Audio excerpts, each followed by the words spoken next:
তো আজ আগামী 5ই আগস্ট হচ্ছে মঙ্গলবার, পবিত্র রূপিণী একাদশী। এই দিন থেকে আমাদের ঝুলন যাত্রা শুরু হচ্ছে। তো আমাদের কি করণীয়? যাদের ঘরে দোলনা আছে বা দোলনা ভগবানের জন্য একটা বানাতে হবে, ঠিক আছে? বানিয়ে প্রতিদিন বিকেল বেলায় ওই 4টের সময়, ঠিক আছে, ভগবানকে একটু দোলনাটাকে সুন্দর করে সাজিয়ে ভগবানের আসন দিয়ে রাধা মাধব গোপাল বসিয়ে তাদেরকে একটু ফুল দিয়ে সুন্দর করে সাজিয়ে একটু ভোগ লাগিয়ে তাদেরকে একটু দোলনায় দোল দিতে হবে। তো বলছে শাস্ত্রে যে যদি ভগবানকে এই যে দোলনায় বসিয়ে আমরা যদি দোল দিই, হ্যাঁ, আর হচ্ছে কি রথে বসে যদি আমরা জগন্নাথকে দর্শন করি, আর 3 নম্বর হচ্ছে যদি আমরা নৌকা বিহার করতে ভগবান রাধা মাধবকে দর্শন করি, তাহলে আমাদের 84 লক্ষ জন্ম আর আসতে হবে না, ঠিক আছে? তো আমাদের কি করতে হবে? রাধা মাধবকে দোলনায় বসিয়ে খুব সুন্দর করে দোলনায় দোল দিতে হবে। হ্যাঁ, তো এটা হচ্ছে রাধা রানী যখন শ্বশুরবাড়ি বিয়ে হয়ে গেছিল, তো রাধা রানী সে তার শ্বশুরবাড়িতে ছিল। আর আগেকার নিয়ম ছিল, আমার এখন তো কোনো নিয়ম নেই, সব তো মেয়েরা এই মানে ঝুলের যাত্রার সময় বাপের বাড়িতে আসবে এবং বাপের বাড়ি থেকে তাদেরকে নিমন্ত্রণ দেওয়া হয় যে তারা যেন বাপের বাড়িতে আসে। তো রাধারানী ভাবছে আমার নিমন্ত্রণটা এখনো আসেনি, আমার ভাই এখনো আসেনি, আমি যেতে পারছি না। রাধারানীর মন ছটফট করছে, কারণ রাধারানী কৃষ্ণকে যেহেতু দর্শন করতে পারছে না। তখন তার শাশুড়ি খুব রেগে গেছে যে তোমার বাড়ি থেকে নিমন্ত্রণ দেয়নি, এবছরে তুমি যেতে পারবে না। আর তার ননদরা জটিলা কুটিলা তারাও তাকে বলছে এই বছরে তোমার আর যাওয়া হচ্ছে না। তো রাধারানী খুব দুঃখ পাচ্ছে মনে। তারপরে সঙ্গে সঙ্গে সুদামা এসে গেছে।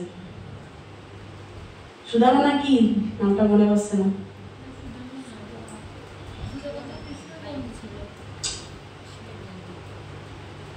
যাই হোক রাধারানীর ভাইয়ের নামটা মনে আসছে। তো চলে এসছে। হ্যাঁ, কারো মনে আসছে না? একটু বলো না কাকু, নামটা একটু বলতে পারছেন না?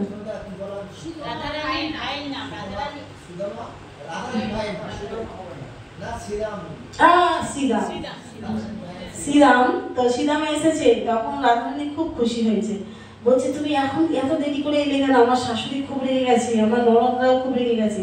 বলছে আমি ওদের জন্য গিফট নিয়ে এসেছি, শাড়ি। বলছে তাহলে আগে আমার শাশুড়ির কাছে যাও, গিয়ে আমার শাশুড়িকে আগে মানাও, খুশি করো। তো শাশুড়ির কাছে শাড়ি যখন নিয়ে গেছে, তখন শাশুড়ি খুশি হয়েছে, ও আমার জন্য তো গিফট নিয়ে এসছে, ঠিক আছে এবার তুমি যেতে পারো। তারপর ননদরাও মানে খুব রেগেছিল, ননদদেরকেও গিফট দিয়েছে শাড়ি।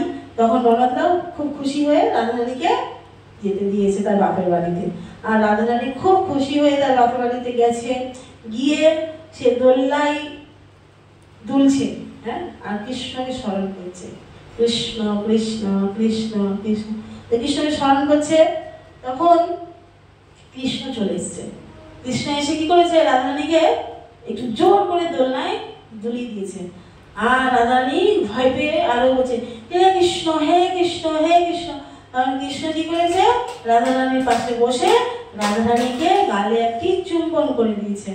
হ্যাঁ, তখন রাধারানী কৃষ্ণকে জড়িয়ে ধরেছে। তো এই যে লীলা ভগবানের, এই দোলনায় যদি ভগবান রাধা কৃষ্ণ একসঙ্গে বসে কেউ দোলায়, তাহলে আমরা জন্ম মৃত্যু চক্র থেকে আর আমাদের আসতে হবে না, আমরা বেরিয়ে যেতে পারবো। এই হচ্ছে ঝুলন যাত্রার লীলা। তো সকলে চেষ্টা করবে।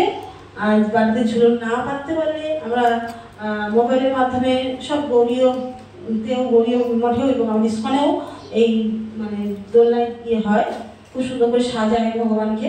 তো 1 সপ্তাহ থাকবে, একাদশী থেকে পূর্ণিমা, ঠিক আছে?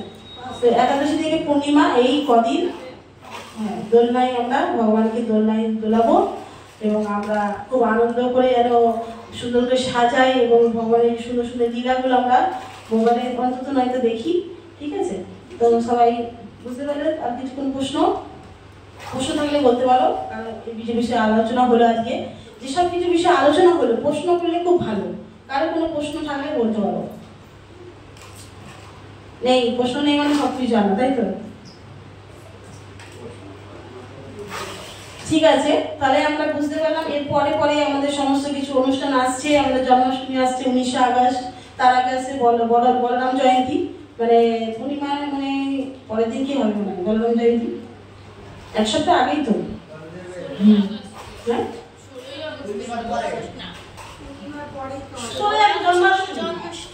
বলরাম জয়ন্তী, বলরামের আগে জন্ম হবে। তো বলরামের জয়ন্তীর দিনে আমাদের কি করা উচিত? বলরামের জয়ন্তীর দিনে আমাদের ইস্কনে হচ্ছে 12টা পর্যন্ত উপবাস থেকে আমরা প্রসাদ পেতে পারি। অনেকে পুরো দিন করে, একাদশীর মতো পালন করে। তো যে যেরকম ভাবে পারবে করতে পারবে, কোনো অসুবিধা নেই। কিন্তু আমরা যেন করি যে কোনো কিছু ভাবে।